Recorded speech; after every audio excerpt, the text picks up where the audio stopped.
Good morning guys, I'm Chris and welcome back to this Sunday's episode of Rift Amps. I really come up to the top end of the farm, you know, it's nice and quiet up here, and obviously now it's he's got livestock. There are cows and bits in the field somewhere over there. Looks like they're having fun. Some of them have just had calves, so it's obviously that time of year. It's very nice.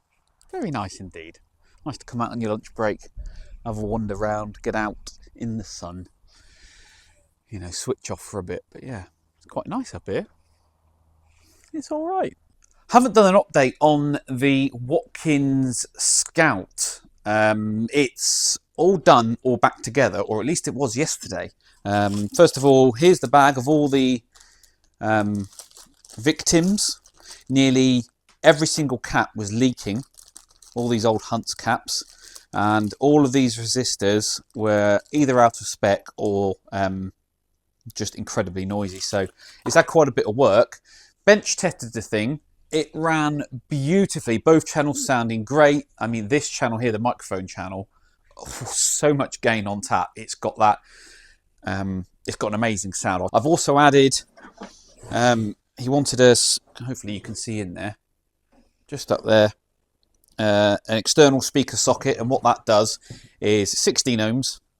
When you plug into that, it switches off the internal speaker and sends all the signal through to your external cab. So that's a really cool modification to do, actually.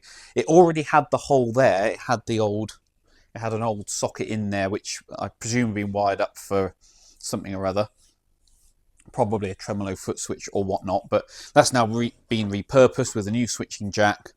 So you have the internal speaker, or you can plug in, it switches the internal speaker off and runs everything to the external cab, 16 ohms. Anyway, it was all running great yesterday. Put it all back together, play tested, it was fine. Called the customer, said I'm about to send it out the door, but it's not going to be couriered until next week. Come in this morning, it's now been heat cycled, so I'll turn it on this morning. Microphone channel is working great. This channel completely silent, no sound whatsoever. So I need to get back into this thing and work out why. And this is a classic example of why you must always test everything the day after. So, or if possible, right? So don't just send it straight out the door. Heat cycle it at least once. Something has changed overnight. Now the amp is still on. So turn it off. But it is still plugged in. Let's get a pot, shall we? Because I need to work out what's changed since 5:30 yesterday evening when it was working great, and 9:30 this morning when it's not. Why is that channel gone down and this one is still working?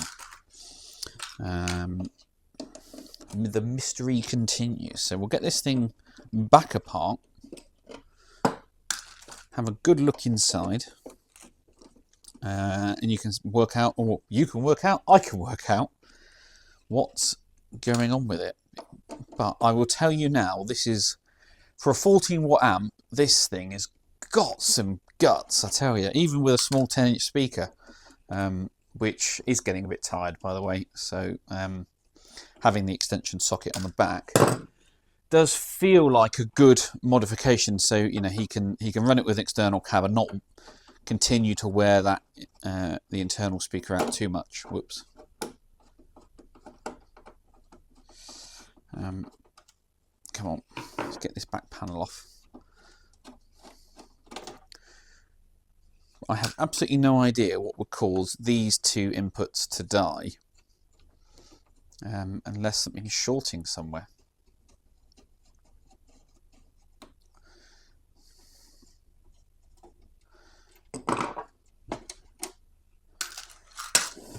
Okay. So yeah, you can see how that. Can you see? Yeah, you can see the socket. So the way you do it with these switchcraft sockets is you wire the output transformer to the common and the outer lug, which is this one here. The internal speaker to the switching terminal. So you've got the common there, and you've got the positive from that to the switching terminal, and then when you plug a cable in, it breaks that connection, so no signal gets sent to there, and it gets sent down to your other speaker. It's a really cool mod, especially on these old amps. Right, so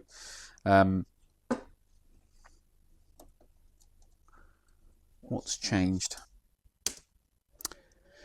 Right, Future Chris here. I'm sure you just saw it, and I've just spotted it in the edit booth. I spotted it live in that clip. That valve was not seated correctly in its socket, but I don't know why I didn't clock it when I was actually filming that little section there. So I do apologise. I'm about to go on a bit of a tangent, but don't shout at me in the comments. This is what happens sometimes when you are trying to film something, trying to explain something, trying to diagnose something, all at the same time. Quite often you make a little mistake, but yeah, that's what the issue was. But yeah, enjoy the rest of the footage.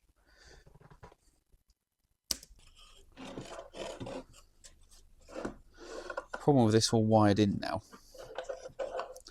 is we don't have a lot of room for manoeuvre. Let's grab the looper, shall we? Be easier to test with a looper. It's a Friday, by the way, and it's going to be, and it's another bank holiday weekend. We get all these public holidays early on in the year in the UK, and then we don't get another one until the end of August, and then Christmas. So it does feel like you get loads of time off in the spring. Right, speaker. What are you? That's the amp. Let's unplug you.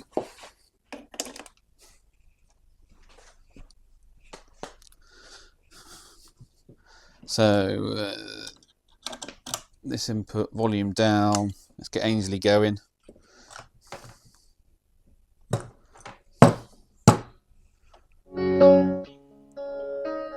Working fine. Working fine. This is channel. And now it's working.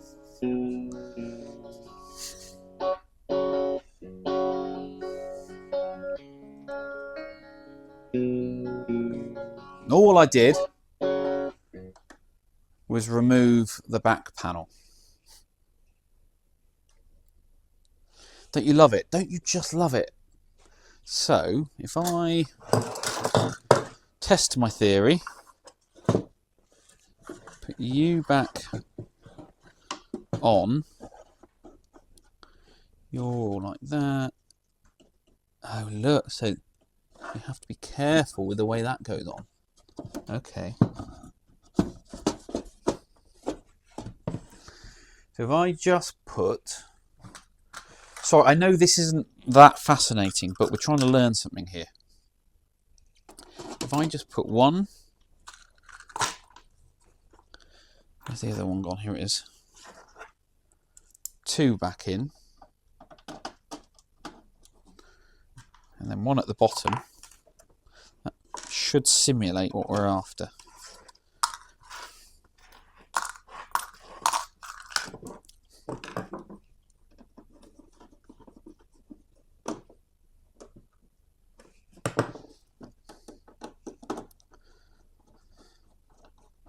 Just want to double check that when these screws go in,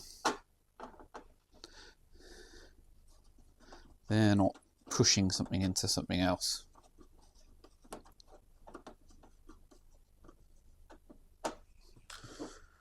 Okay, should we try again? This channel.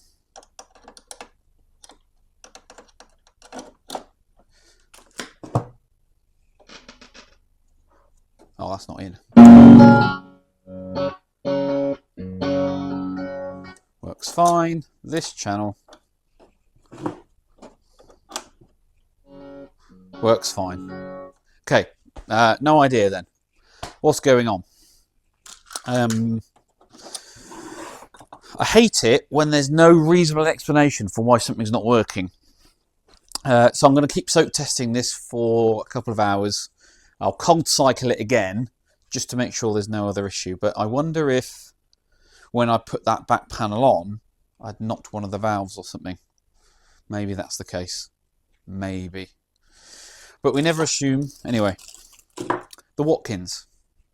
Yep, all seems to be fine. No issue whatsoever. So we need to make a little label for 16 ohms. So 1, 6. Number off. Ohm. What I love about this label printer is that it's sensor negative, just like a pedal power supply. So you can just plug in using the same connector as you would for your standard guitar pedals, which makes it incredibly useful. I've had this for years. It's great. Love it. Anyway, there you go. I'll get that stuck on. Bit of sad news this week. We heard that Hiscox hard cases, you know, huge British manufacturing firm, make hard cases for brands all around the world, exceptional quality stuff.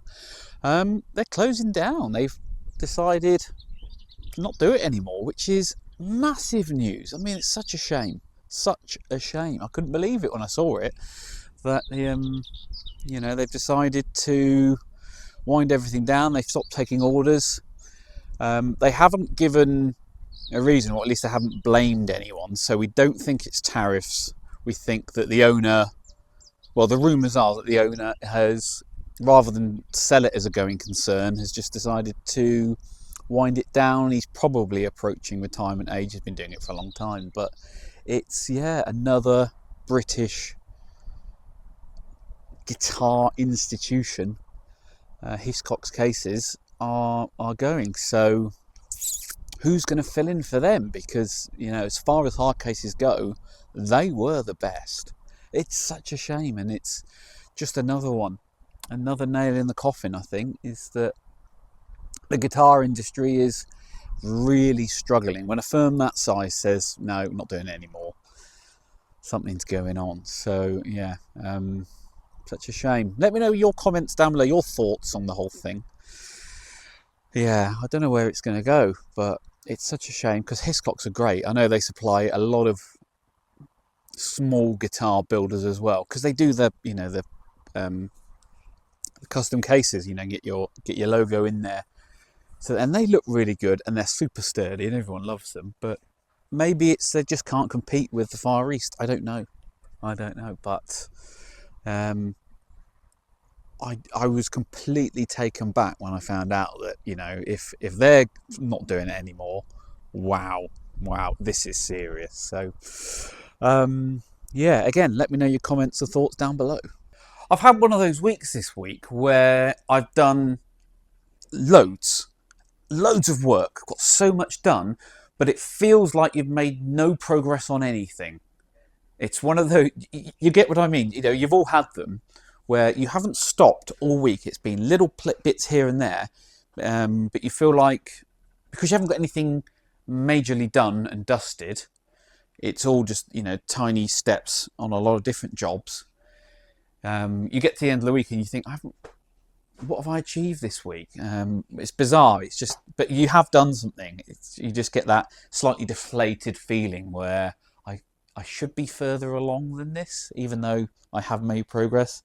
It's bizarre. It is funny. Anyway, I just thought I'd show you where I am on the little Tweed Champ, the 5F1. Again, slow progress, but I'll show you where our transformers are in. I've done my grounding point here for my power supply. So this is going to be the grounding point for the B plus nodes 1 and 2, plus my 6v6 cathodes, and also my high voltage center tap, and my the transformer's got a shield on it, so that's going to ground there as well. So that's all going to go in there, and I've also drilled my safety earth point there. So because this one is having a hardwired mains cable, that's where my safety earth is going to be. So the next job on this will be, I've got to populate the valve sockets and bits and pieces like that. I've got to do some other bits and pieces. Got to do the rest of my board wiring.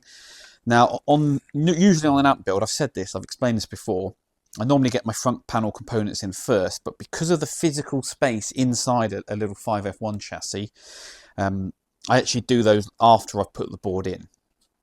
So once I've got the board in, then I do my front panel components, bits and pieces like that. So yeah, that's where I am with this, but it's going to be great when it's done. It's just, yeah, again, it feels like I'm not making any progress, even though I actually am. Another mystery box time. So this one's really interesting because I had an email on Monday along with a shipment notification from a chap called Stuart, and I printed it off, and it says, "Hi Chris, I have sent you a parcel, a broken item that might make a great film prop, or if fixed, may be of some use. Thanks for the fantastic videos, Stuart." So I genuinely have no idea what is inside this box, which makes it even more exciting because the minute I knew it was coming, I haven't stopped thinking about it. Unlike some of the other mystery boxes where they just turn up and you're not expecting them, this has got the sense of anticipation. So it says, open this side, fragile electronics. On the label it says electronic device, but there's no other indication on the box as to what it could be. So you are going to see this for the first time that I see this for the first time. Absolutely no idea what it could be. For the enthusiasts of you out there, 12.5 inches by 8.5 by just under 5 inches tall. What do we think? What did he say it could be? He said, a broken item that might make a great film prop, or if fixed, be useful for something else. So is it guitar related? Is it valve gear related? Is it test equipment? I have no idea. Okay, there is a note inside. Let's make sure you can't see anything. And it says, "Hi Chris, first I'd like to say how much I've enjoyed your build and repair videos on YouTube. I have sent in this package a paperweight / dust collector. Well, you'll see. It may be something of use to you or as extra work. I can see that you're extremely busy, or even as content for another video. This item made its way to me from a friend who was clearing out his spare music room. He couldn't bring himself to throw it away even after he'd failed to get it repaired." So someone else has had a go. His words to me were, "If you can fix it, you can have it." I said, "Well, what if I can't?" He said, "A paperweight or a dust collector. Keep up the fantastic and informative content. Kind regards, Stuart." Well, Stuart, that is incredibly kind of you. So together, shall we have a look and work out what it is?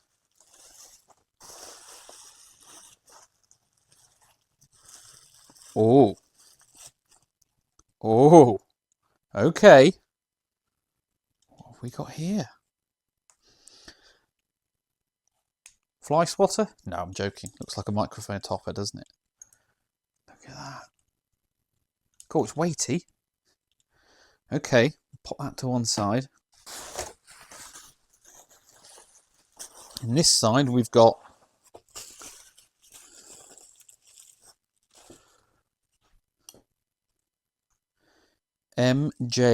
MKJI 5000. It's an old microphone, isn't it? It's an old microphone. ASM. Wow. Okay.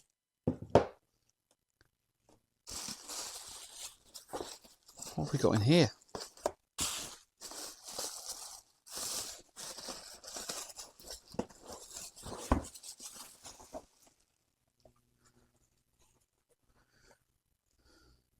Octava BP2. This is obviously a mic preamp. A&F McKay Audio Limited.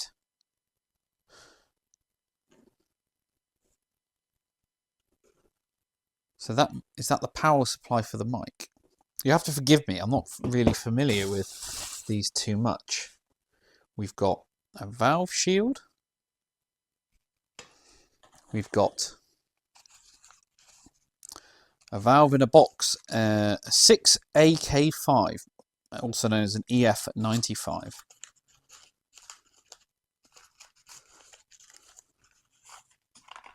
There it is, look, a very small 7-pin, 1, 2, 3, 4, 5, 6, 7. 7-pin valve. Wow. Look at that. Okay. Oh, I'm feeling very lucky. Stuart, you're too kind. So then we've got the cable. Looks to be in nice shape. Fantastic. And support for the unit. Got some paperwork.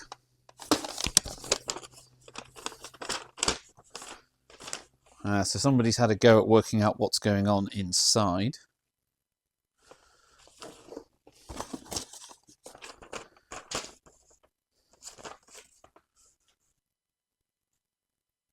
Hand-drawn schematic. And finally, in the bottom, we've got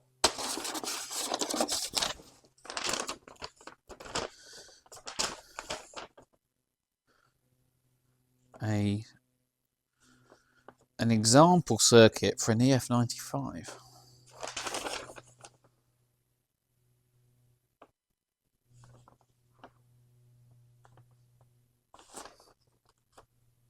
Absolutely amazing. Right, I need to do some research. I need to work out what we've got.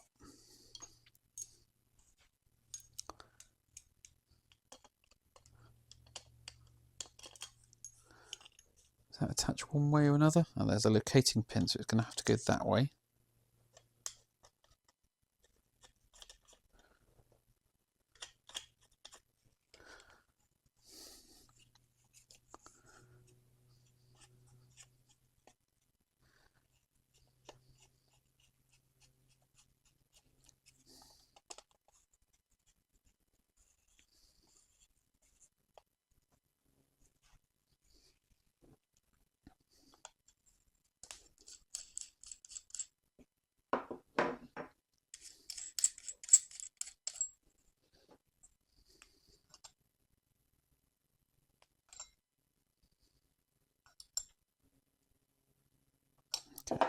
I won't force anything. Right, I need to get on the internet and have a look, don't I? Work out what on earth we've got here and what we can use it for. One moment, please. Tube microphone, of course it is. The Octava MKL 5000. Although the printing is the MKJI. I wonder if that's just something else. Anyway, this is from Vintage Microphone magazine. The mic of the month is the very modern vintage classic, the Octava MKL 5000. It was introduced in 2004 as Octava's flagship, a multi-pattern tube microphone switchable between cardioid, omni and figure of 8. Is that right? Yes, it is. Inside is a Russian military tube which colours the sound of the microphone with rich harmonic distortion. The result is a huge sound, especially useful for pop and rock vocals, but it also delivers a great piano or double bass sound and is useful as an ambience microphone. It is sold with its own dedicated power supply, down there, and a connecting cable of only 2 meters, which is irritatingly short.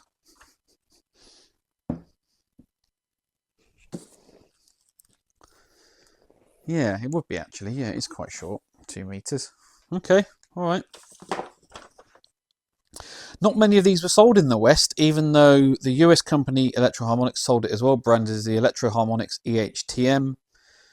They did the same with another. Probably the price was too steep. Blah, blah, blah, blah, blah.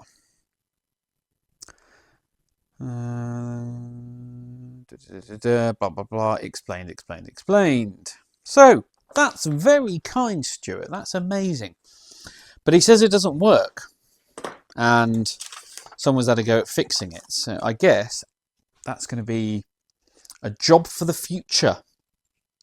We'll have to go through and see what's what. Is it the power supply that doesn't work? Is it the tube? Is it the microphone unit itself? I don't know. I do not know. It doesn't say. But I think we're going to have to get it fixed, aren't we? We're going to have to get this thing fixed. We're going to have to work it out, go through it, see if we can get this thing working, and then it would be rude to not use it to record some guitar, right? Because I know a lot of you complain that I don't do enough sound samples or the stuff, and this has got to be what it is, I think. Absolutely. So yeah, and then I can just connect directly to my other interface. Amazing, amazing. God, what a mystery box that is. So thanks, Stuart. That is amazing. Really looking forward to this. Do you know what? I can't resist. I can't resist. Shall we open it up? Shall we open up the body and have a look inside? Now, do we think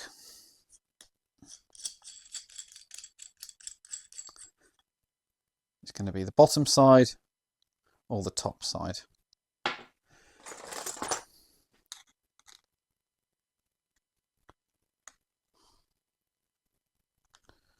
We'll start with the bottom.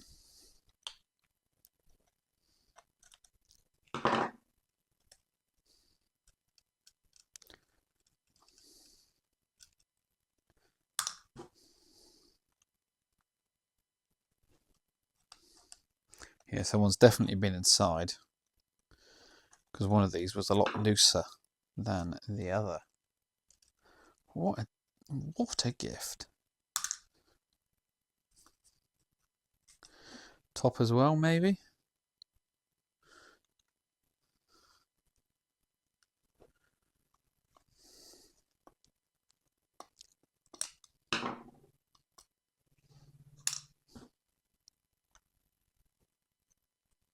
That one was very loose.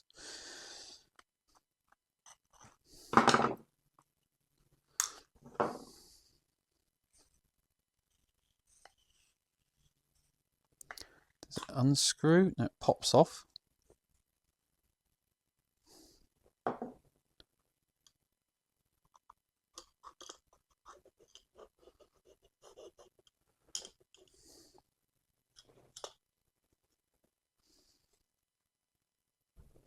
Before I pull that out, does the underside twist and move? No, it doesn't. Okay.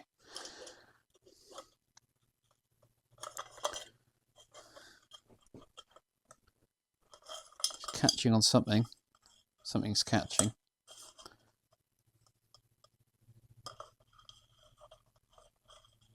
Okay, I don't believe that to be right.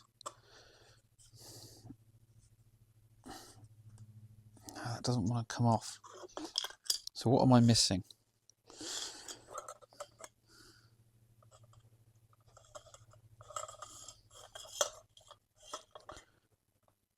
No, I don't want to force it. You can see that that's where the valve sits, just there. And there's something loose inside, but I don't understand that, because this is all one machined piece. So unless... No, that bottom cap doesn't unscrew. Clearly I'm missing something. I need to do some more research. Right, okay. Sorry, anticlimax. What am I doing? I'm going to put all this back together and then we will plan to fix it properly. What a score! Thought some of you might like to come and see the bees. Look at them buzzing around, making their honey. So there's 2 hives here on the farm. They are fresh for this year, so a bit of a novelty.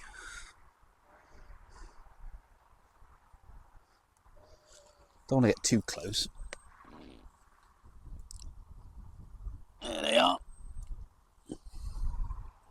Anyway, thought you all might find that interesting. Last day of the good weather today. It's going to be rainy for the next 5 or 6 days, I think, and then it comes back for next weekend. But yeah, this is what we've got. It's beautiful out here. Absolutely wonderful. Need to find my sunglasses. Anyway, beehives. Okay, I actually managed to get this thing apart. It was just slightly fouling on the bottom. It's slightly chewed up there. So just a little bit of persuasion with a screwdriver and it has come apart. Now, zoom you in. Here's the unit. So top connector up here. And he's labelled each pin 1, 2 and 3. Connection on the back here to the bottom of the valve socket. And it's currently got a good grab on it, that's what it's got. An unbranded, so that might be the original valve for it. Get you out of the way. Got some components on the back here, including a small capacitor, hopefully you can see, yeah. And then more componentry on this side. Got a broken wire from the connector here. We've got some splicing going on, some very interesting looking solder joints on the bottom. Now, if I pop you in there as a holder, you can see what's going on. Now, does this match up with the diagrams that he's provided? I shouldn't be getting into this yet. I've got other jobs to do. Yes, so here's the... I'll have to zoom you out again now. Here's what he's provided. Where he's obviously tried to work things out where things go. So again, I'm going to have to go through and work all of this out and make sure everything is as it should be. Now, I don't know if this is a schematic for the microphone or just, again, if it's just a reference circuit for how these can be used. And he's drawn something out as well. We've got a lot of working out to do on this, haven't we? You can see what's going on.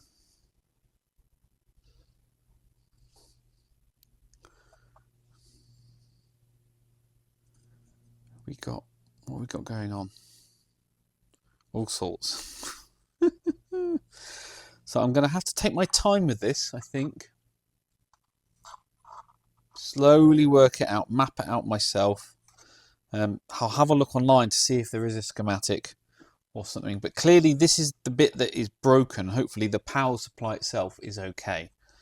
But that's what this thing looks like inside. And another, well, it's going to be a great project for when I eventually get round to it. But this is really cool. This is really exciting. And it's a very, very kind gesture. So I'm very happy. Now, if I want to get all of this back together, here's the selector knob, which I'm guessing goes like that.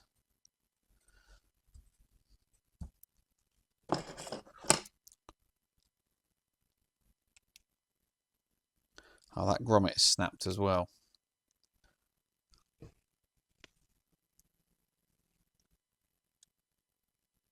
You can see one side is broken off, so we're not going to be able to actually adjust it with a screwdriver. So we're going to have to find another grub screw that's going to fit that. So that's one thing on the list. But I'm going to put everything back together as I can. I'm just thinking, this bottom side, got a locator pin there. So I can actually, I don't need to unscrew the bottom to get the whole thing out. It's only the top side that needs unscrewing. Run you in. Run you in.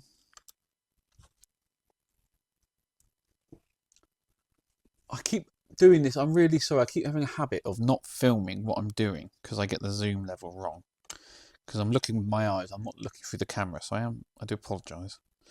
Right, okay. Snug that up.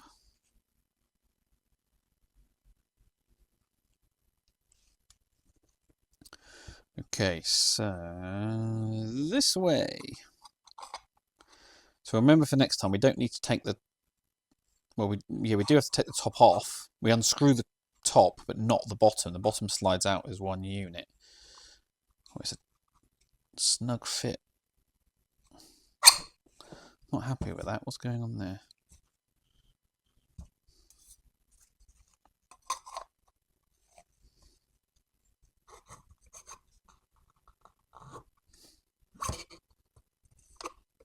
There you go, like that. So I'm going to keep the knob out for the time being, along with the valve.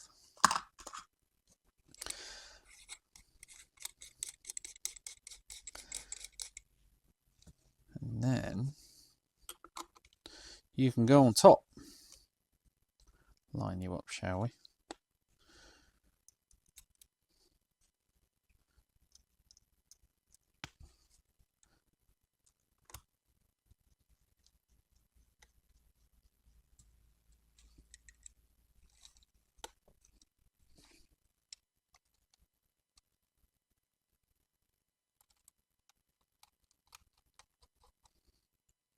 There you go. Right. Okay, know what we're doing now. Right, back on with the treble and bass. Now, the redrawn schematic that I found online is terrible. And someone in the comment section did point out a couple of mistakes on it. I was aware of those mistakes, but it was the only one I could find at the time. Now, another channel member, Gaz, all right, Gaz, how you doing? Reminded me of the website where I got the Bassman 135 redrawn layout and schematic from. Now, that website had been down for a couple of months, but it's now back up and running. And he has really nicely detailed redrawn layout and schematic stuff for the Bassmaster 50 and the treble and bass Mark 1. There are slight differences between the two, and I realise now I've printed off, I downloaded both versions and I've now printed off the wrong ones. But what I've been doing is going through and just double checking relative to the what the actual amp in front of me, what's different, what's changed, what's correct, all that sort of stuff. So it's a really interesting exercise to do, because often you will learn things and discover things that you hadn't yet spotted. Can you see? Yeah. So I'll go and print off the correct ones. But yeah, you get the idea of what I'm doing. You can see the general layout, especially of the board, seems to match up quite well. So again, you can go through, but then it's also useful to say, well, if this is how another one was built, what has a previous tech done to this chassis, and what changes have been made, and can we work out why? You know, what were they thinking? That sort of stuff. So just to recap on this amp, it's now up and running. And the performance is much better. It's putting out its 50 watts clean, but the bass channel does have issues. So that's really where I'm working on. And there's a couple of components in here that, just from experience, I am suspicious of. Particularly this C3 here, this cap here. So that's one for testing. The bass channel, same as, I mean, I can use this schematic to show you. It's a cathode follower, and this 220k R5, they often get quite abused. It's the one that's actually mounted on the socket right here. Here it is, 220k. So that's one for testing as well. I need to confirm that the wiring and configuration of the tone stack is as it is in the amp, because we have to work out why that, what was going on there. I need to do more scope testing as well. So I'm just taking my time with this now, just going through, learning about the amp, learning about the circuit, what goes where, why, what's changed, what's the same, etc, etc, etc. But yeah, really interesting. But this amp, when it's done, is going to be great. I can't wait to get this thing back up and running. In terms of the caps on the board, we can see obviously two of them have already been replaced. The yellow mustards, they often they're quite reliable.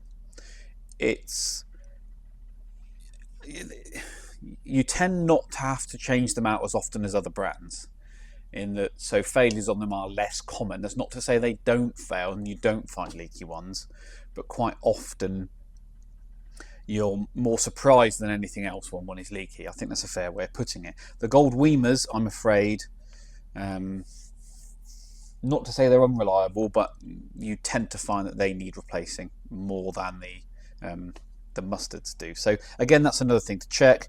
You've also got this cross line cap on the phase inverter output.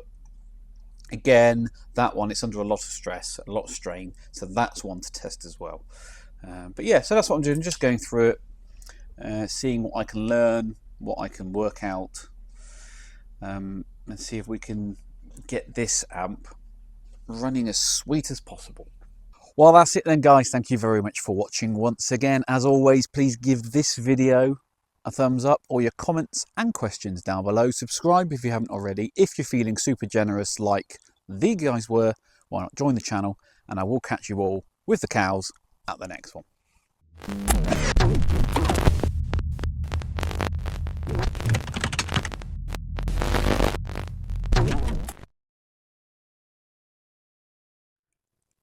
Race prep time. So next round of the championship is Saturday the 31st of May. So next weekend, back at Silverstone on the Grand Prix circuit, and post Croft and the following weekend where I shared the car with Nick at Silverstone in another series, we noticed there were some issues with the car.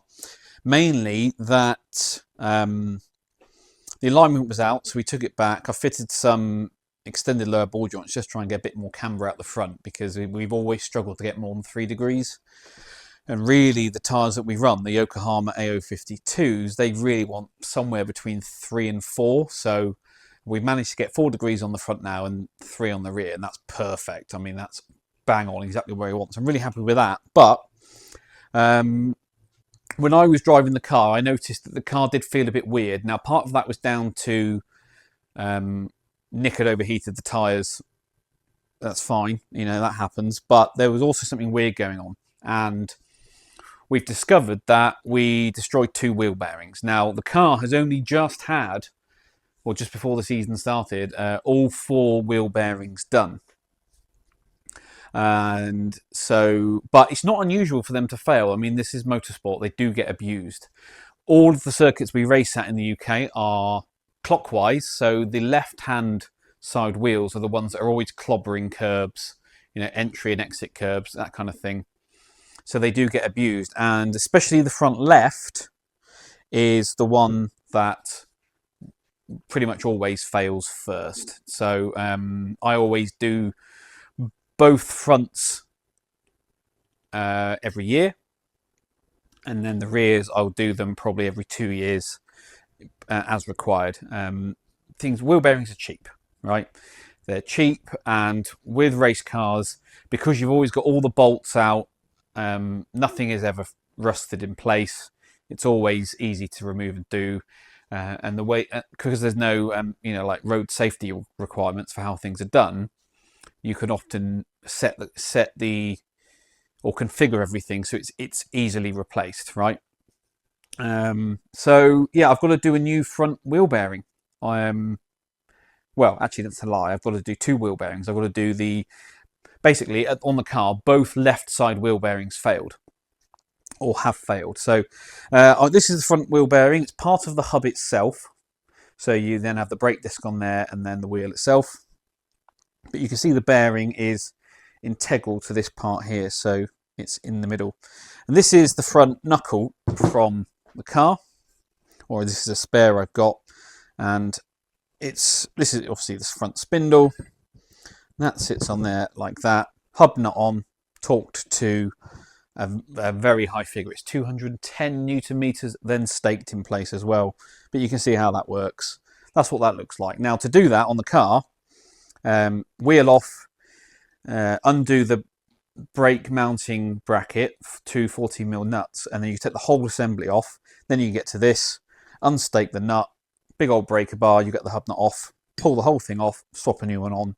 you can do it in 5-6 minutes at the circuit. It's that easy, it's that quick. So I haven't got to worry about that. But the rear ones are a bit different because they sit. Let me go grab one. The wheel bearing itself sits in the rear knuckle and the hub is then pressed into it. So rather than the bearing being inside the hub sits inside the bearing, and I'll show you what I mean by that. So here's one I completed earlier, and this is a spare that I keep in the van in case one goes at the circuit.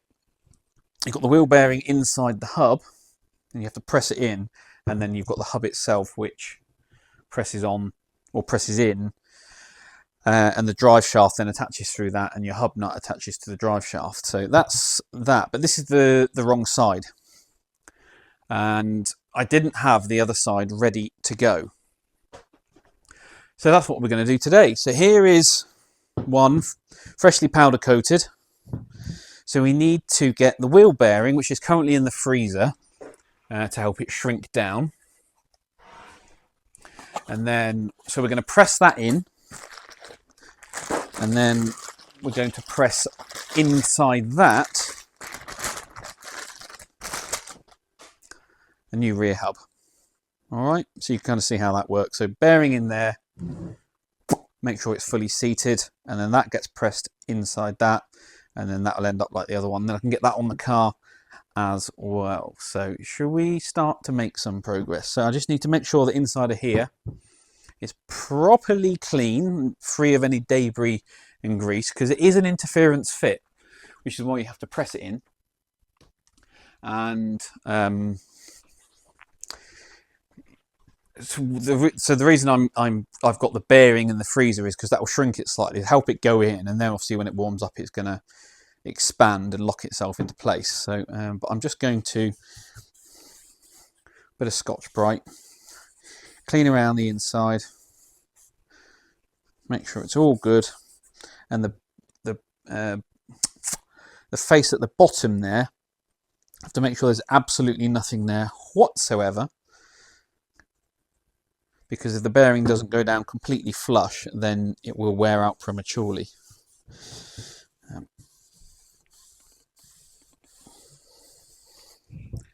I'll just get the brake cleaner on it. Mind your eyes.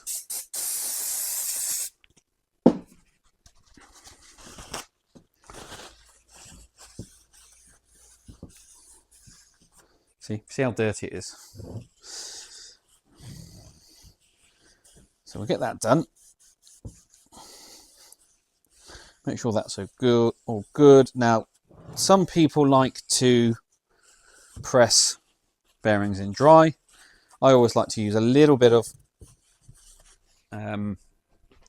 lubricant, some oil, just a tiny bit of multi-purpose oil, just so it helps it guide it in straight. But I'm going to go set this up on the press now. I'm going to leave the bearing in the freezer for as long as possible, and then I've got to try and do it quickly. So I'll get everything set up and then we'll have a look. There's the bearing. It's cold.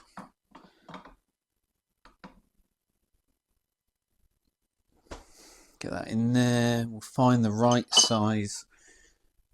No larger than that. For you. Just want to push on the race, don't we?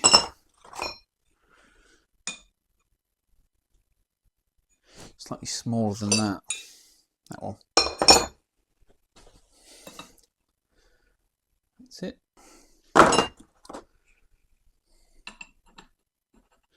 There we go. And then we need an impact socket.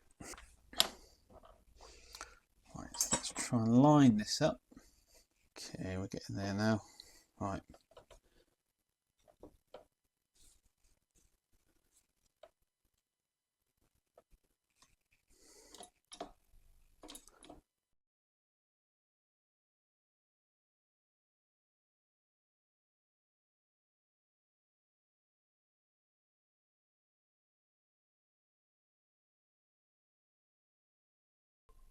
That might be it.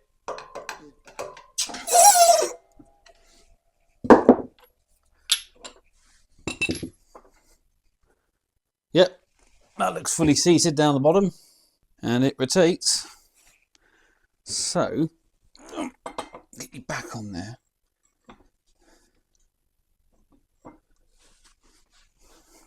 Let's get our hub. Again, a little bit of oil just to help it.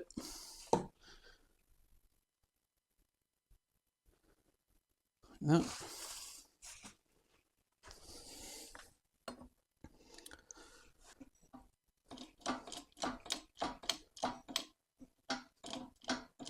Okay.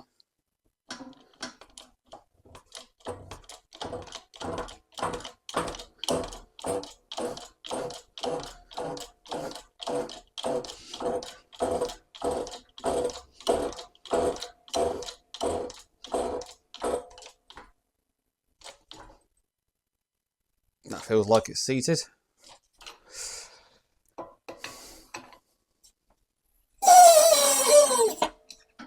Right, she's in. Spins nicely. No play in it. Good news. Right, next job is to put just the seal on the rear then, just the oil seal.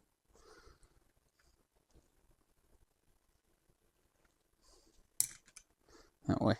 So this is just the seal for the back.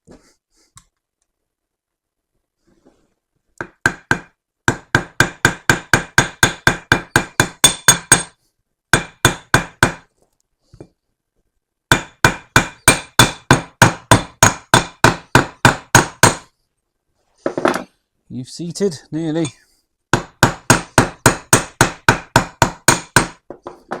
Job done. There you go. So that's the hub. So that can go on the car. Yeah, that's turning smoothly. There's no grinding. You can feel it's not binding anywhere. There you go. Right. I hope you will find that interesting. See you next time.